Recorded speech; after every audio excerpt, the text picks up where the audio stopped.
আপনার লাইফে আল্লাহ তাআলা যে পরিমাণ সম্পদ রাখছে, আপনি সেই পরিমাণ সম্পদ মৃত্যুর আগে অর্জন করতে পারবেন।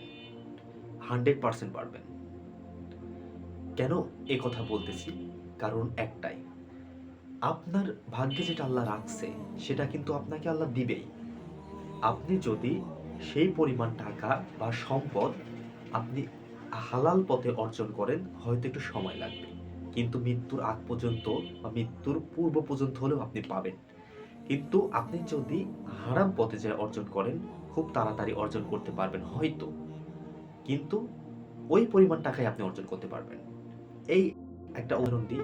আল্লাহ আপনার ভাগ্যে মৃত্যুর আগ পর্যন্ত রেখেছে ৳১,০০,০০,০০০ আপনি অর্জন করতে পারবেন। কিন্তু এই ৳১,০০,০০,০০০ যদি আপনি হারাম পথে অর্জন করেন, তাহলে কিন্তু আল্লাহকে সন্তুষ্ট করা হলো না। আপনার গুনার পথ দিয়ে আপনি অর্থ উপার্জন করলেন। কিন্তু আপনার ভাগ্যে কিন্তু এই ৳১,০০,০০,০০০ আল্লাহ রাখছে। আপনি মৃত্যুর আগে পাবেনই। তো আপনি যদি সেটা হালাল পথে অর্জন করেন, তাহলে মহান আল্লাহ তাআলা খুশি হলো। আর আল্লাহ একটা কথা বলছে কিন্তু সবসময় আমরা জানি। সেটা হচ্ছে আল্লাহ কিন্তু ছাড় দেয়, কিন্তু ছেড়ে দেয় না। আপনি যত দূরই ঘুড়ি উড়ান না কেন, লাটাই কিন্তু আল্লাহর হাতে। আল্লাহ ঠিক টাইমে ঘুড়ির লাটাই ঘুরায়ে আপনাকে ঠিক ঘুড়ির মতো কাছে টানবে। তাই আমি মনে করি যে হারাম পথে না, হালাল পথে অর্থ উপার্জন করুন, সম্পদ উপার্জন করুন। তাহলে সেটার অবশ্যই রহমত হবে। আসসালামু আলাইকুম।